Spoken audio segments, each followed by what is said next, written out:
here. That's a history of the League of Women Voters, 80 years old this year in Orange County. And in this picture, which is before the League of Women Voters, it is right out on Central Boulevard. And there's a car of worked hard, and we're continuing to work hard for a long time to get the right to vote. Now, Orlando should really, and Orange County should really be proud of the fact that the Florida Equal Suffrage Association was based here. It was founded here by a remarkable woman who had retired here, was a Unitarian minister named Mary Safford. And knowing that in a rare moment of appreciation for this progressive association, the Sentinel in 1916 wrote an editorial saying how great it was that Orlando was the home of the Florida Equal Suffrage Association, because the advertising advantage the city has attained from being the headquarters of the association is not to be lightly valued. So as always, we could see the commercial value. We could see the commercial value in things. And at the end it said, Orlando was proud of this distinction and proud of the able and dignified woman, Reverend Mary Safford, who presides over the meetings today and tomorrow, whose personality is a living refutation of the charge not infrequently made that the equal suffrage movement is led by women without womanly charm.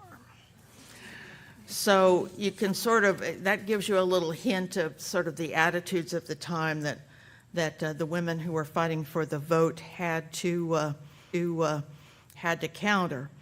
So if you look at women in the past, I find, it's awfully easy, anybody in the past, but I'm thinking of women, it's easy to look at these pictures of women and assume their lives were like yours. But as I said, if you were most places in the country and a woman before August 18th, 1920, you could not, your right to vote was not guaranteed. Florida, by the way, was among the very last states to add its approval to the 19th Amendment. Didn't do it until May 1969, almost 50 years after the amendment passed in Congress in 1919. But as I said, some Orange County women were in the vanguard. In 1912, Theodore Roosevelt's Progressive Party was the first national party to support women's suffrage. And that very year, Orlando's unflappable city clerk, Cassius Boone, nearly fell out of his chair when a group of women marched into his office and demanded the right to vote in a bond election. He said, no way, but as we said, they didn't give up. They formed the Equal Suffrage League of Orlando and then the Florida Equal Suffrage League, led by Mary Safford.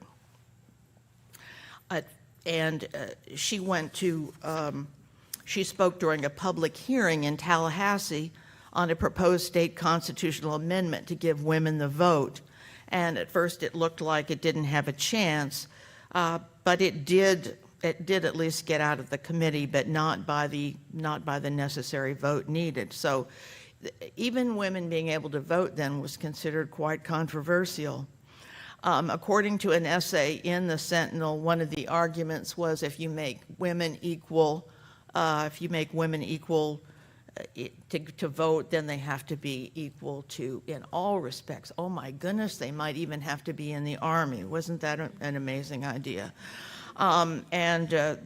It was not unusual to see humorous essays suggesting that the women's brigade in the Army might dissolve into chaos when two of its leaders got into a fight about feathers in their hats. So, I mean, these women had to put up with a lot of ridicule, and which I remember even Commissioner Bonilla made some references, but I remember one of my first memories from my first working experience was and it was in an academic institution.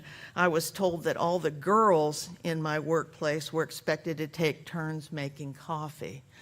And one of the most revolutionary things I ever did was circulate a memo suggesting that everybody take turns making coffee. And there were some people who wouldn't speak to me for a while. That was considered so revolutionary. Well, women in Orange County, Winter Park, and Orlando did actually vote. They kept it up, and they did vote in a bond election 100 years ago this May in 1919, before the passage of the 19th Amendment. They kept it up and were given the opportunity to vote. I think the issue had to do with paving streets and beautification. So that's another thing to be grateful. So I think what I'd like to say mostly is appreciation to all these women who came before us, who worked very hard, particularly so that we might have the vote, and not only have the vote, but run for office and help lead our society. And it's been a long time coming, and many more gains to be had, but much sacrifice in the past and achievement to be proud of. Thank you.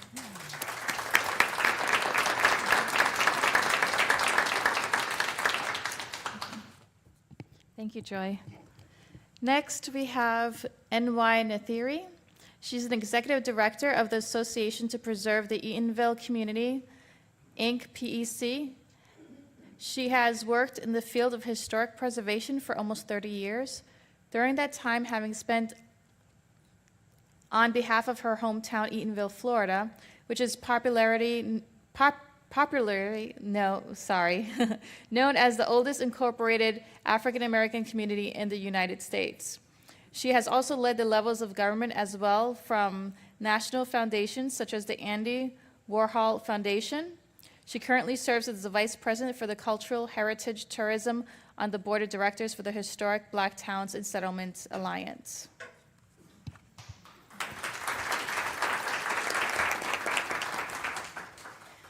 I was born in a Negro town. I do not mean by that the black backside of an average town. Eatonville, Florida is, and was at the time of my birth, a pure Negro town. Charter, mayor, council, town marshal, and all. It was not the first Negro community in America, but it was the first to be incorporated, the first attempt at organized self-government on the part of Negroes in America. Thus wrote Zora Neale Hurston in the 1942 autobiography, Dust Tracks on a Road. And though she was not born in Eatonville, we know that she was actually born in Notasulga, Alabama. Like her, I am from Eatonville, and I too was not born there. My mother traveled to the naval base in Sanford, where she tells me that you could hear her screams down 7 floors. But I came very soon back to Eatonville. It is interesting to have Joy Dickinson talk about the role of women in the early 1900s. And so if you take that lens or that layer and apply what Zora Neale Hurston really represents as a woman who was a maverick, as a woman who would, she was a woman who was married to her work. She had 3 marriages, but she was married to her work. Folklorists, the American folklorists, recognized Zora Neale Hurston as one of the premier folklorists because of her primary resource work. And it is because of Zora Neale Hurston that we have the authentic folk ways of people of African ancestry who lived in the rural South. But to understand and appreciate that this woman who has come from a little village.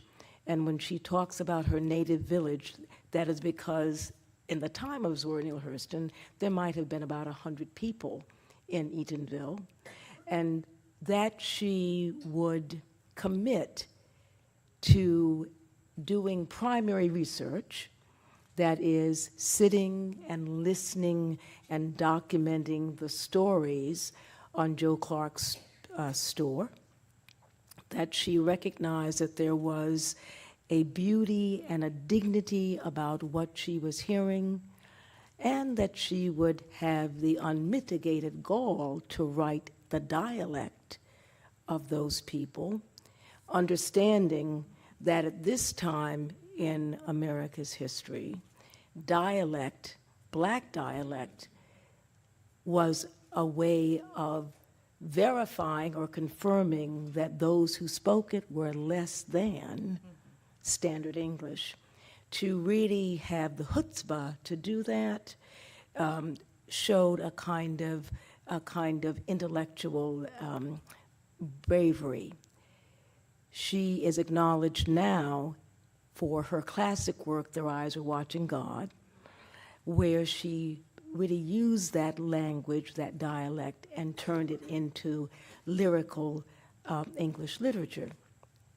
Now, having said all of that, in 2019, we can appreciate Zora Neale Hurston as a global icon. But in 1987, before one man, one vote decision by the Supreme Court, Orange County determined that it was going to 5-lane the 2-lane road that runs through the town of Eatonville. It is not an exaggeration to say that in 1987, the decision makers of Orange County had no idea of who Zora Neale Hurston was. That is not an exaggeration. They just did not know. And in fact, as we in Eatonville attempted to make the case that it would really be inappropriate to try to 5-lane the town of Eatonville, frankly, the decision makers of Orange County had no idea that Eatonville represented any historic significance. It was a community, as then Chairman Tom Dorman said, who had to give way so that others could progress, and perhaps later in history, the people in Eatonville would understand that their sacrifice was necessary. So in that context, to try to make the case that Eatonville was historically significant, that Zora Neale Hurston was the primary female voice of the Harlem Renaissance, to try to make that case really seemed as if we were, as the historic preservationists always are known, a little bit crazy. I can say that now with humor, but in 1987 it was very frightening to go up against Orange County government because it was the government. And yet we recognize that if we did not do that, Eatonville would fade away, because that is what happens when development comes to your community.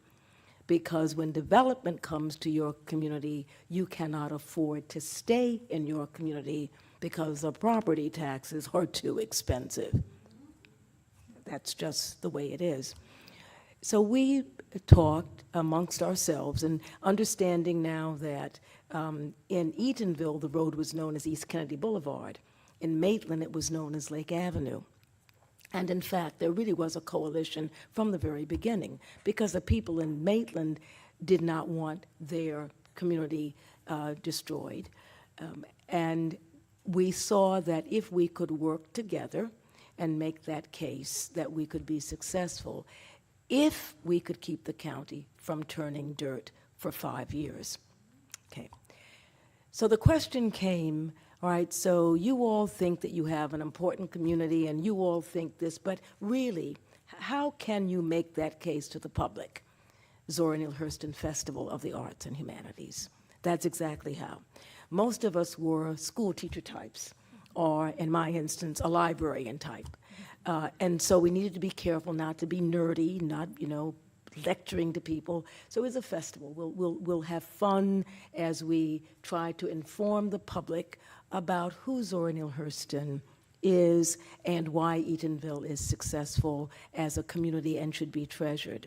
And so we started off with 3 goals: to celebrate the life and work of Zora Neale Hurston, the writer, the author, the anthropologist; to celebrate the historic significance of her hometown, which she had made known around the world as a literary destination, because when you read Zora Neale Hurston, inevitably she is talking about Eatonville. We say that it's 2 sides of the same hand, Zora Neale Hurston here, Eatonville there. And then the third, to celebrate the cultural contributions which people of African ancestry have made to the United States and to world culture.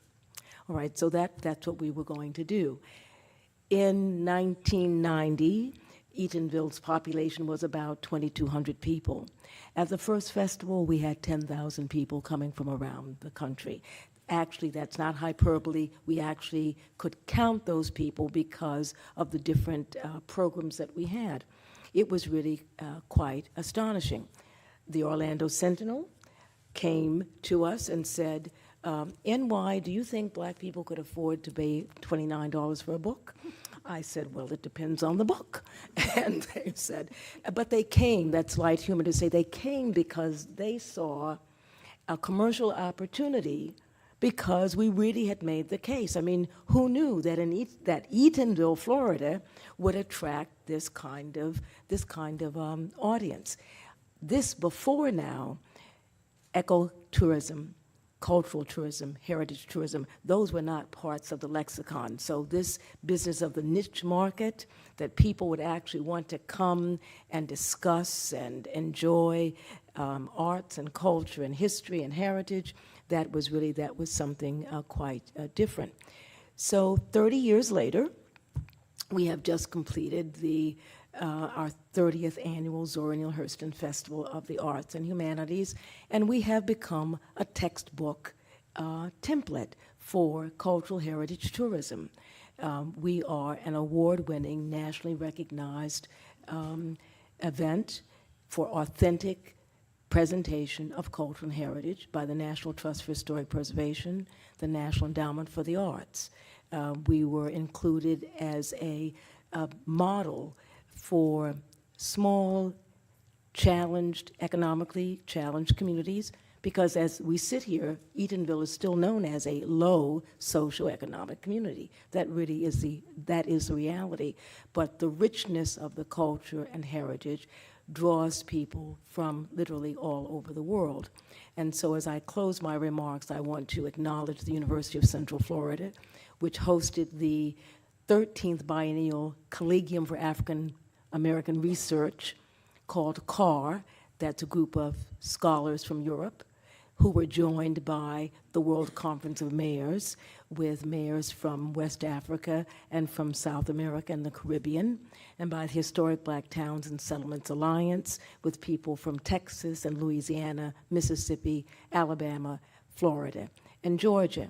In other words, this kind of global assemblage around culture and heritage, which makes an economic impact, and which, thank you very much, drove about 700 room nights of heritage tourism visitors. Thank you.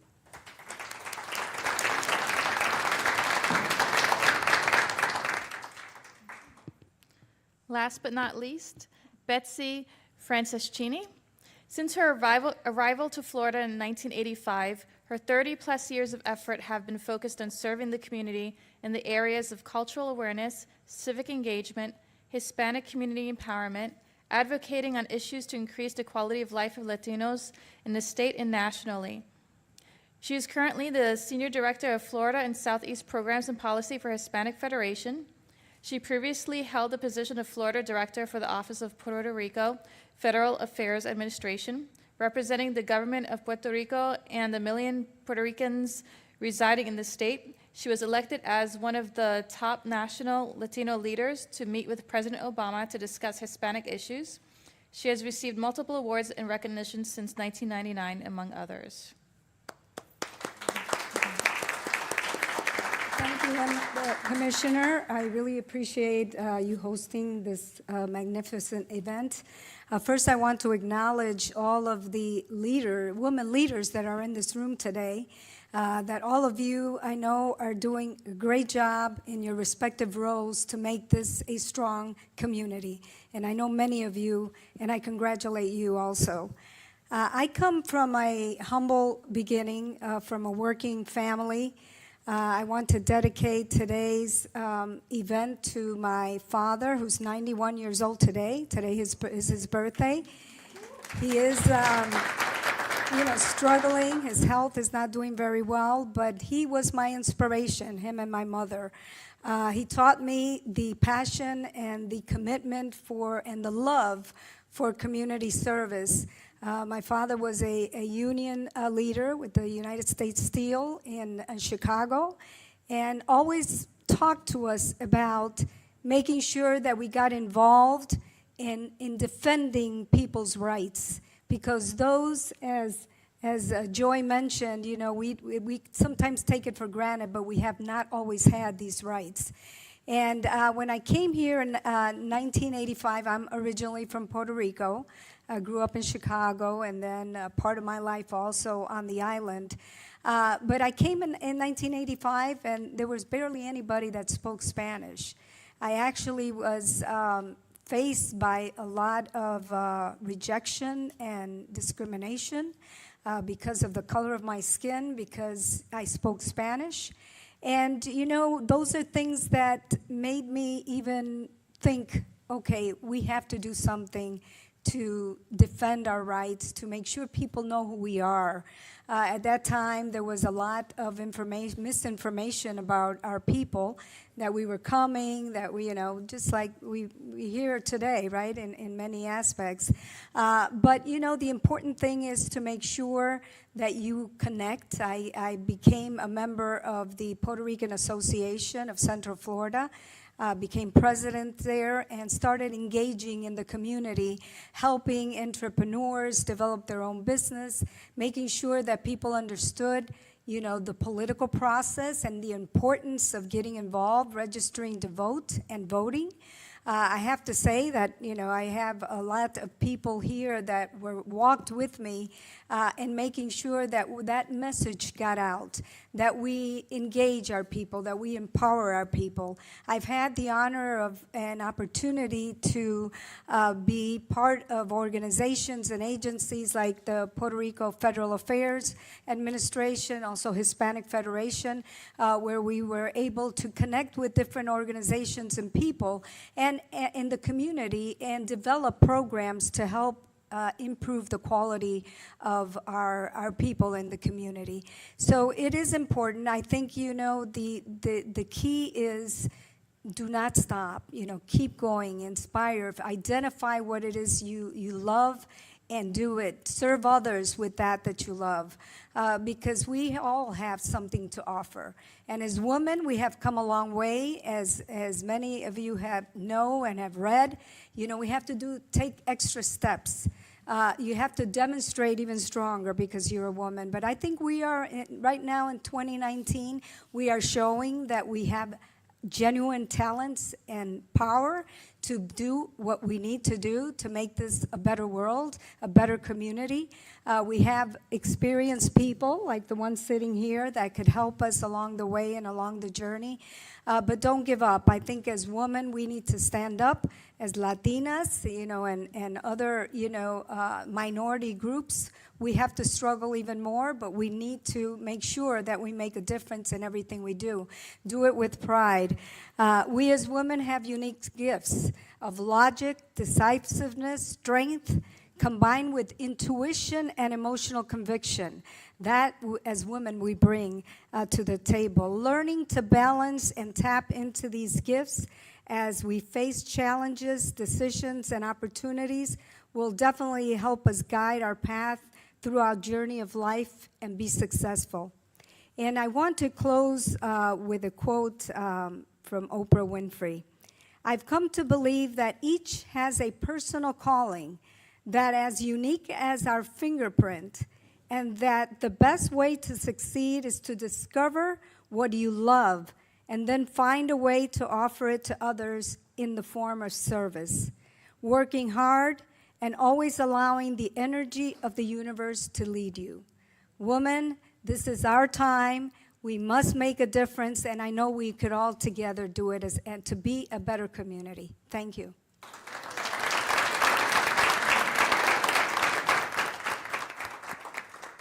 Thank you for your wisdom and your words, and for all the inspiration that you're spreading out today. I mean, that's what we're here for, and you have not come short. So thank you so much.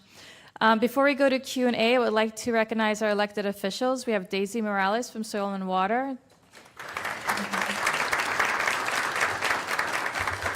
And we have Vivian Rodriguez representing Congressman Darren Soto.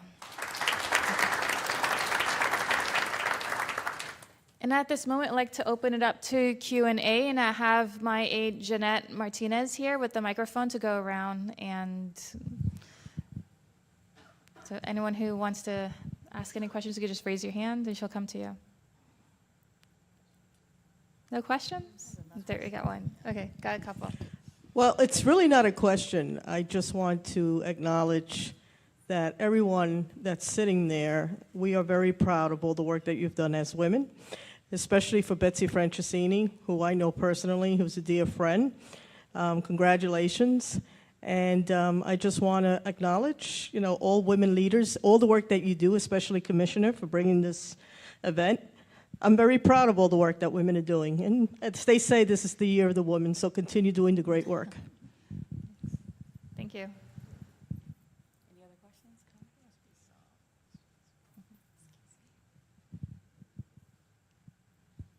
First off, I want to just thank all of you women. You guys are just awesome. Each one of you guys inspire me as a woman, and I'm not as of age that I can experience some of those things about women not being able to vote. But I honor the women who have passed on and who have made a way for the women voices to be heard, because women have always been behind the line for years. NY, I just want to tell you, you really inspire me. Speaking about Eatonville, I read a lot of Zora Neale Hurston books, and what she had experienced, I don't think nobody could even imagine what she experienced, but the pain and suffering and the joy she had, she wrote it on a piece of paper. She wrote it in her books. And again, everything you read about her books is about Eatonville, about the people that are from Eatonville. So I just want to thank you for keeping that alive. And also, I have been attending the Eatonville festivals for the past 8 years. It's phenomenal. If you guys haven't even experienced, that's the best place to even get that type of history, the little bit that she has spoke of tonight. So again, hats off to each and every one of you ladies there, because your voices mean a lot to the community, and I think all the women here are leaders, as well as myself, because I work in my community as well. But I just thank you guys. Just listening to that, I'm going through some transitions in my life, and just listening to you guys helped me see things a lot clearer in my community, and it's driven me to even work even harder in my community, so thank you. Thank you. Thank you.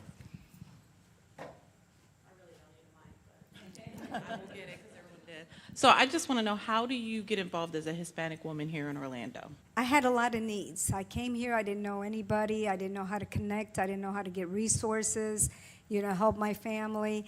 And I just struggled, asking, and I said, you know what?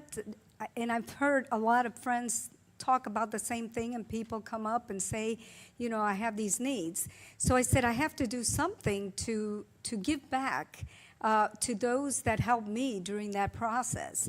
And because if it wasn't for those families, people that, were able to provide information and help me, I would have been lost. So I started connecting with, local organizations, as I mentioned, the Puerto Rican Association of Central Florida, and started working there. I got involved in the cultural committee because I wanted to make sure that people knew about our culture, that it wasn't all, the negative that was coming out. And also got involved with the civic engagement committee, because I knew that there was a tremendous need. We were growing in numbers here as Hispanics in Central Florida, and they were not connected with what was going on in the political arena, who were the candidates, and what they could bring to the table, what they could offer. So I started inviting a lot of these candidates so they could speak with our community and understand what our needs were. So I got very active in that, and then I got, involved in, on the political side, also with organization, with the Hispanic Chamber of Commerce, and started advocating. At that time, there was a lot of problems with, police stopping, a lot of Latinos, and they didn't know how to speak the language, of miscommunication, and there were issues. And we brought together, we organized the leaders that were at the time and started writing letters.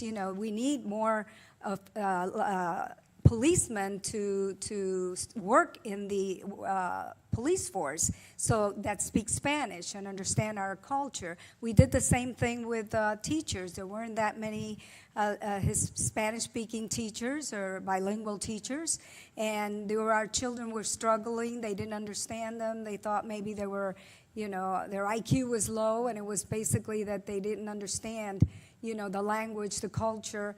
So we advocated. We, got involved and with different leaders, and from there I just kept navigating, bringing more people in, more organizations, and started, making sure that our needs were met. And the important thing is to make sure that we knock on doors. Don't wait for people to come to you and say, come on, get involved. There are many great organizations. There's the League of Women Voters, who also provide excellent information and workshops and seminars on a monthly basis. Get involved, because the important thing is that we all have something to offer, and there is a tremendous need. Our growing community is, has a lot of lacks a lot of information sometimes, and there are great resources out there. So I just started navigating, tapping in, and just being active and speaking up and trying to make a difference. And that opened, great opportunities where I was able to use that platform to speak in behalf of our people, to advocate, to bring other leaders and organizations and work together and, make an impact. So, it could be done. It's never too late. And thank you for the question. Thank you. Yes, and we do have advisory boards at the county, which is a great opportunity to get involved. And we definitely need more women, and we need more Hispanics. We have almost 30% of Hispanics in Orange County, but only about 16% of our advisory boards has Hispanic members in it. So we really need some more involvement in our advisory board. So it's a great opportunity to get involved. Sounds good. Thank you. So, Commissioner, you may or may not want to do this, but I'm fairly new to Orlando. I'd love to hear your story. Okay. So I was born in New York, raised in Massachusetts, and I was born to a mom who was 16 years old, and we had generational poverty. That's what I grew up in. It wasn't a safe household or a safe place for a child to grow up in. And, it's really tough growing up. And so we moved to Massachusetts. Basically, it was me and 4 other kids. But before I had gone out of that household, I had 2 younger brothers who I was helping to raise. The next youngest one was 5 years younger than me, and the other one was 2 years younger than that brother. And so I would, I would get some food stamps, what we called food stamps back then, go to the corner store, get some food. I would try to gather cans in a neighborhood with some friends, and we'd go and up as a kid, hustling and struggling just to get food in YWCA, which we had back then, Boys and Girls Club. Through the school, we had the Big Brother, Big Sister. I had a lot of teachers who were very supportive of me, and they were great. When they say teachers is a great inspiration to kids, they really are. They helped me through school, making sure that, because they saw that I was very studious and I loved to read and I had a future, and so they encouraged me. We didn't really have a middle school, but in my 7th and 8th grade classes, my teachers were preparing me for high school and made sure that I chose the right classes in order to prepare for college. And they got me into the right classes in order to prepare for college. And they got me into the right classes. Sophomore year of high school, I met my husband. So I married to my high school sweetheart. And I realized then, too, how important the teachers' guidance were to me, because my husband didn't have that, and he ended up getting stuck into the classes that were the lower level classes. And I convinced him to change his classes to the higher level, and his grades started dropping, so his parents were really mad at me. They started blaming me for it. But I was like, just wait, these are the classes he needs to prepare for college.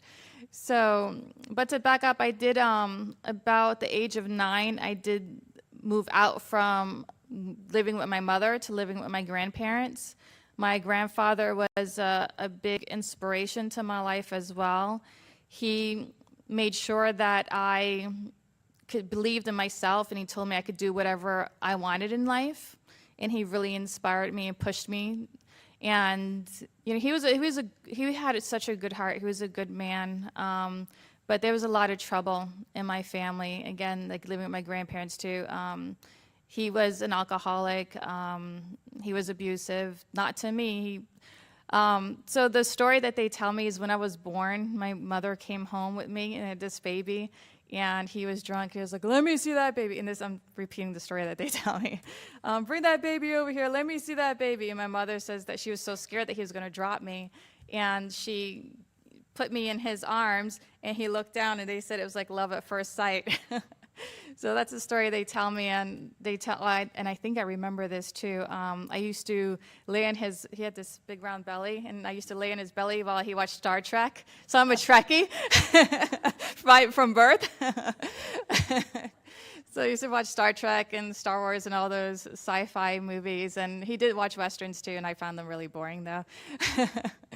But so he was very inspirational to me, and as an adult going to college, my grandmother, though, wanted me to become a doctor, and I fainted the sight of blood. So I was starting med school, but it really wasn't something I could do. I probably would have really failed at it. I mean, just imagine doing surgery and fainting every time you do surgery. Probably wouldn't have worked out. So my passion, though, was film and writing, and so I went into film school at Valencia Community College.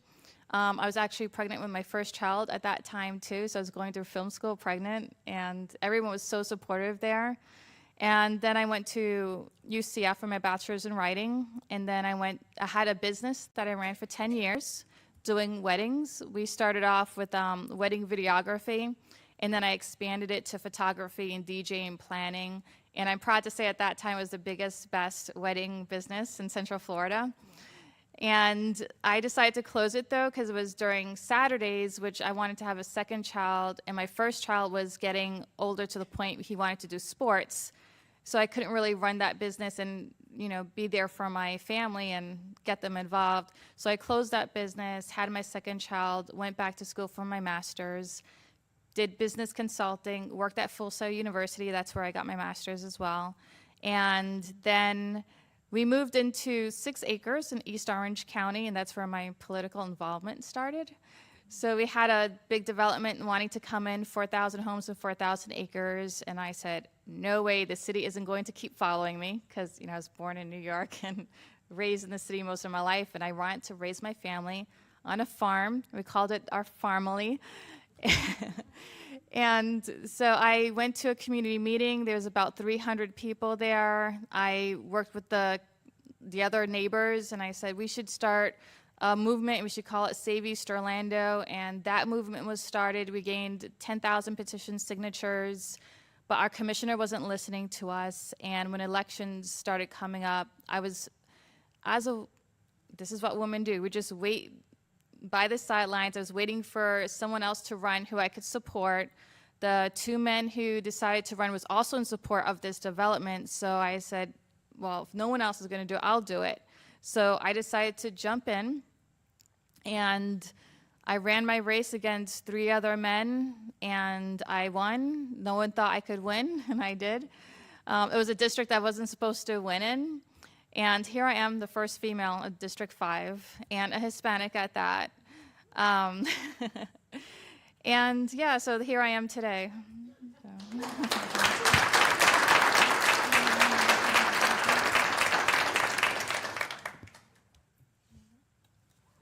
Any other questions? Like this one, yeah. Would you mind standing so they can take a better? Good evening. Good evening. Thank you for your stories. Thank you for your leadership, your inspiration. You've overcome so much. Women have come so far. My question is, looking from today forward, I wanted to ask each of you, looking through the lens of your own expertise, what challenges do you face today? What are the biggest items on your radar that you see ahead that need to be tackled in terms of women's issues and rights and so forth? Okay. That's a great question, and I'll start with a little bit and then we could go down. So one of the big challenges I see is women involvement. Like I said, we have our advisory boards, but we need more women to get involved. But when we really do need men to be supportive as well. I know we were talking about women's rights here, but like my husband supports me in everything I do. And he's there for me. He does the dishes if he has to. He actually does his own laundry. My kids, they're both boys, and they do their own laundry. My oldest is responsible for the dishes. Everyone has their responsibilities in the household. It's not all just on me, the female. And I have that support system. But I feel that, especially if you're a single mom, it's harder. You don't have that support system there to be able to get more involved. Men they naturally already have a support system as soon as they're born. Their mothers first look out for them, and then they get married, and they expect their wives to look out for them. But for women, we're thrown into life being the nurturer and the caretaker, and we're expected to do that job and not have it the other way around. So we really need men to be supportive to women as well and take on half of the responsibility.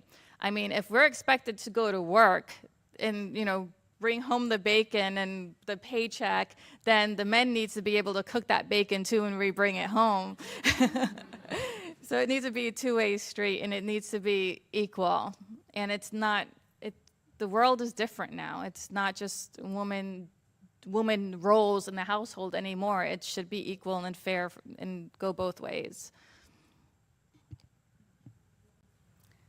Well, I've been sitting here thinking, because I mostly deal with telling stories from the past rather than thinking about these things. But it occurred to me, I mean, at my stage of life, I faced some of the problems that older people face, which is, how are we going to live the last chapter with grace and engagement and that sort of thing. And I do think one of the things that still is a frontier for women is and it's much better than it used to be, but I think we're kidding ourselves if we think it's equal, and that's being paid a wage. And so some of us, a wage that's equivalent to what a man would make for the same work. And I think it just hit me that I think one of the things that affects us as older women is when we started, I was telling somebody today, I was looking back my first job, I got paid less than a school teacher did, which was $5,000. I mean, that was a year. And, I'm a person of ripe years, but I'm still walking around and everything. So in my lifetime, so I think because a lot of women have not had earning power throughout their life, that it was really set up. I grew up in a world where my mom actually said, well, I didn't give you a middle name because when you get married, you'll have 3 names anyway, so you were mentioning the options that were available, and the conventional wisdom when I was young was, well, you needed to go to college and learn a skill because something might happen to your husband, God forbid. So all that changed a lot, and in many women, because they wanted to or because they needed to or whatever, worked and did not take the role that was sort of traditional when I was a young woman of working in the home. That was all changing when I started my first job. But I think it's true that when one reaches, into your later years, you realize that you're dealing with resources that were not, that were what you were able to make in your life in terms of pay, but it's probably not what your work was worth. So, I mean, I think that's something that to really think about and continue, and I support all the efforts to try to back. The ER, one of the things I looked back on, I said Florida did not even endorse the 19th Amendment, which in 1969, and they sort of did it as a token thing yet, but the Equal Rights Amendment, those lines about among the ceilings, let's not forget the economic. My comments, Let's not forget the economic. my comments would start in the home, in the sense that not allowing your girls to fall into the stereotypic roles that are allocated to them. Studies say that that girls actually are academically as successful as boys in elementary school, and then all of a sudden they become less academically successful in math because of really cultural kinds of norms, and I think norms, and I think as parents, we really need to, if you are a parent, you need to be aware of that so that you do not program your daughter and or your son to play what we call stereotypic roles. We had two boys and a girl, and my sons know how to take care of themselves, and the women who have married them they have very good husbands. They have very good husbands who know how to pitch in and be helpful, because that is how they were brought up. Once I was told, when we were fighting Orange County government, Commissioner Bill Donegan, called my home, and my son answered the phone, and the commissioner said, "It's funny, I would think of you as General Nathiri, not Mother Nathiri, but the point is that that's in the home we have that first opportunity." It is really unconscionable, however, that women who are working at the same job are not, I mean, professional women are not making the same salary as their colleagues, and to me that just is, I will not take that.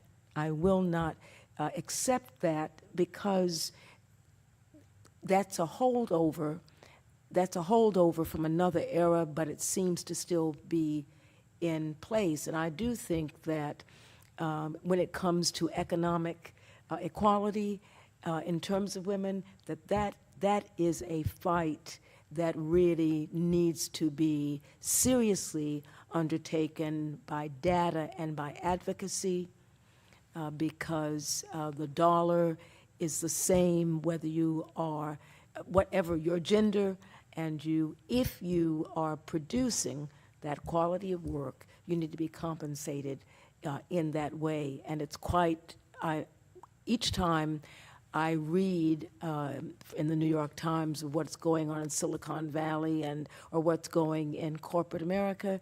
I mean, that really is an actionable item that needs to be taken seriously. Well, I've given really deep thought on the question, and thank you.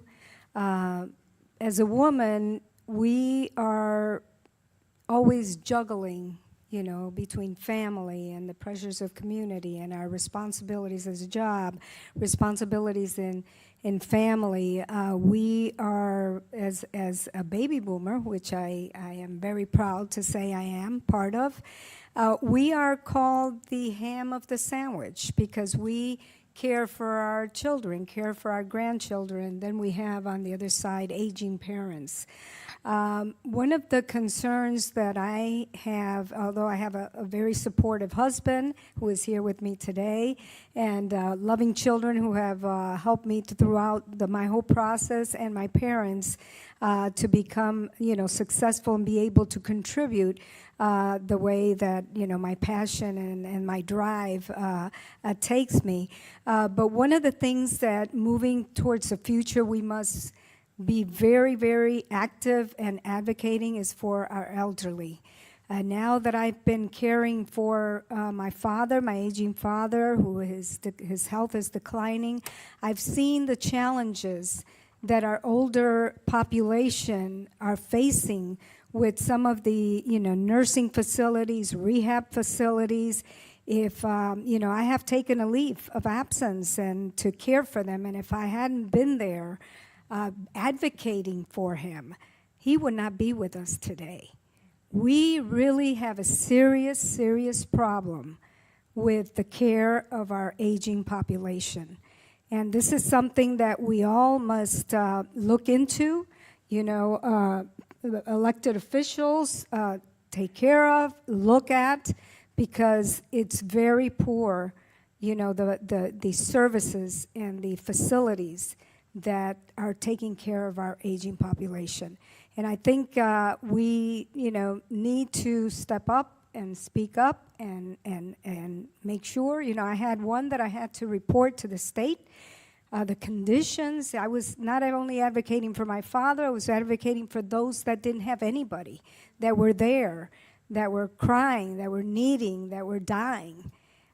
It is very unfortunate what we're living here. And I was surprised because I thought, well, Florida, we have, good hospitals, we have good, but, for our aging population, that is not the reality. And I think we all need to make sure that we get involved, advocate, learn, and see what we can do to change and to improve the quality of care for our aging population, especially in Florida, which, it's high.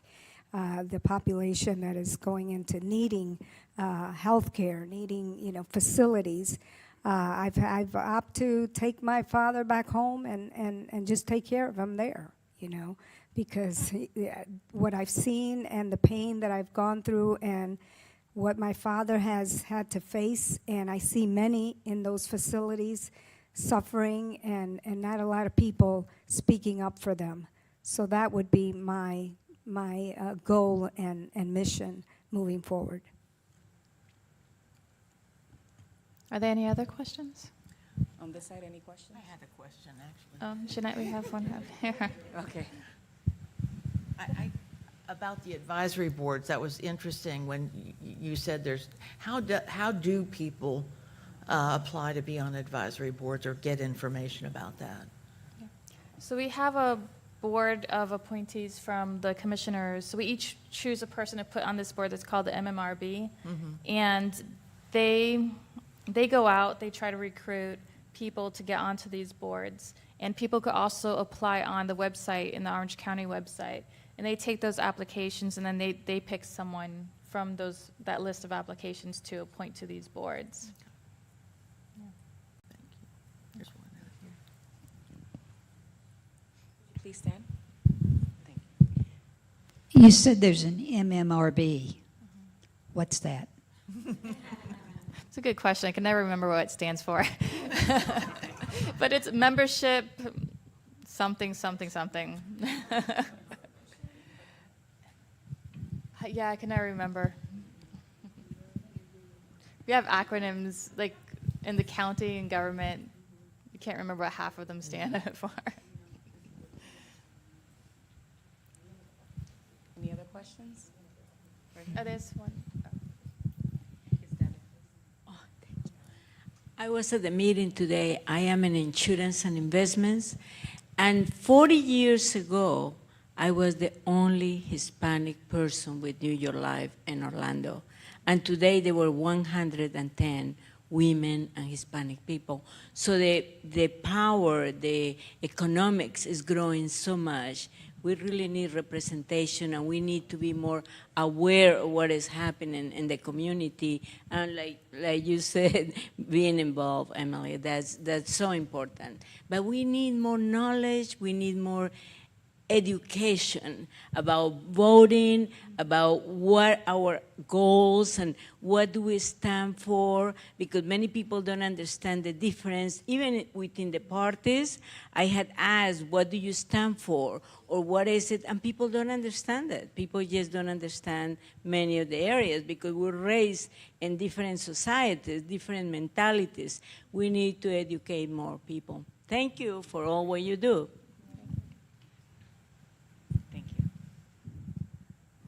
Briefly, it's Membership Mission Review Board. Membership Mission Review Board? Yes. Could you please stand? Thank you. Yeah, it makes perfect sense. Good evening. I don't like speaking publicly, so I apologize. But I do want to ask this. You touched on growing up and that internal dialogue that you were getting from your family, and also you touched on how the stereotypes being taught from early, and so there's family that give you these gender roles and things of that sort that are somewhat implanted. I will say that I really never had that internal dialogue that I couldn't. Fortunate enough, my mother and my father instilled. I didn't experience, I'll say,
Desde mates hasta triple, sabes que tenemos que conseguirlo. Sabes que es. Cientos del estadio a tope, jugadores listos para jugar.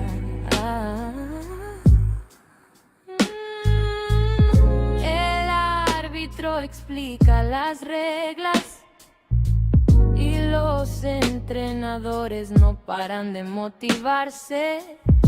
Los aficionados están expectantes porque sus apuestas están dando sus frutos. Jugada tras jugada, canasta tras canasta, el tiempo se acaba, la presión aumenta porque es hora de jugar. Ancestral.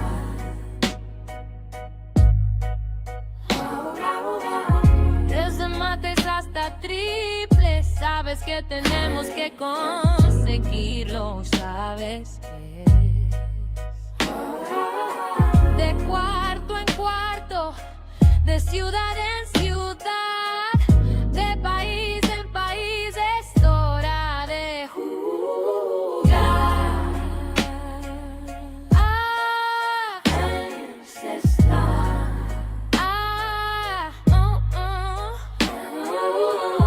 Que no pare, es hora de jugar.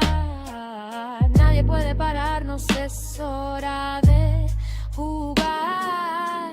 Gimnasio, baloncesto, baloncesto callejero. El tiempo se acaba, 10 segundos en el reloj. Las estrellas no están abiertas.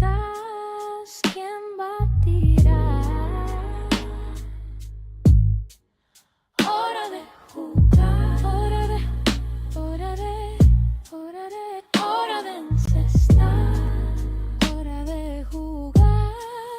Hora de jugar. Desde mates hasta triples, sabes que tenemos que conseguirlo. Sabes que es hora de jugar. Hemos estado entrenando. Hora de jugar. Él juega, ella juega, nosotros jugamos. Ellos juegan, todos están listos. Es hora de jugar. ¿Estás listo? Es hora de jugar. Del primer cuarto al cuarto. Es hora de jugar. Dentro del gimnasio, fuera del gimnasio. Hora de jugar.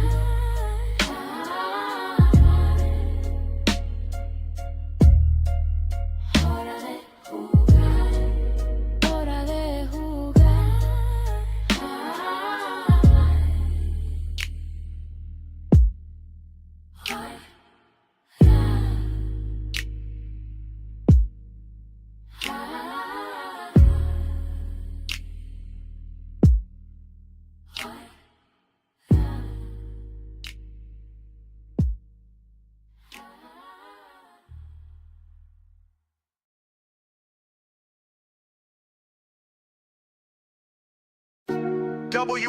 WNNR-DB, Orlando, Florida, Top 40, radio, giving you exclusive music and interviews worldwide.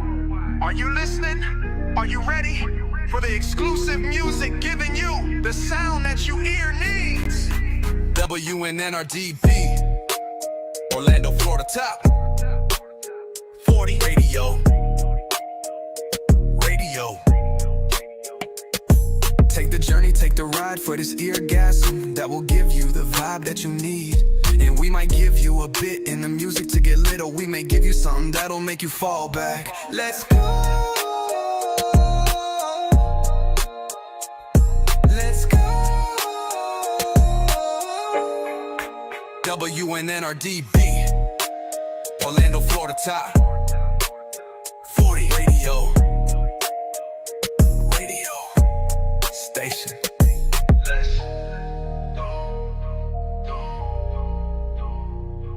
Let's go. WNNR-DB.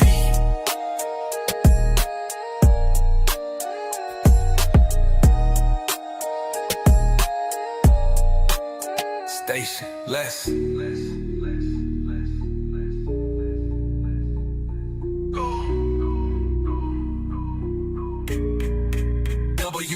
WNNR-DB, Orlando, Florida top 40 radio. Go, go. Let's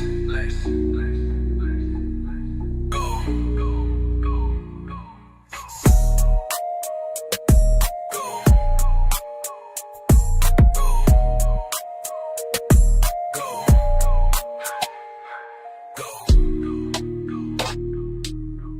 MOU, my man, from OU, top 40, radio, giving you exclusive music in interviews worldwide. WNNR-DB, Orlando, Florida top 40 radio. Go, Florida, top 40 radio, giving you exclusive music in interviews worldwide.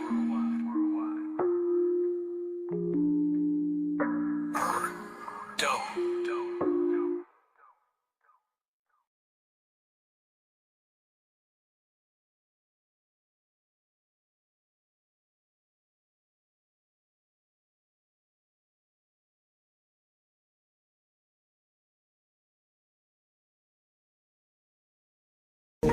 Think about it Thursdays, think about it Thursdays. I WNNR-DB Orlando, Florida, top 40 radio station.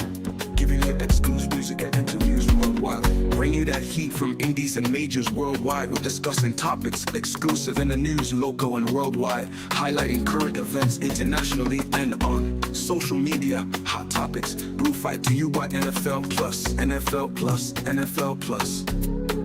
Think about it Thursdays on WNNR-DB Orlando, Florida, top 40 radio station, giving you exclusive music and interviews worldwide.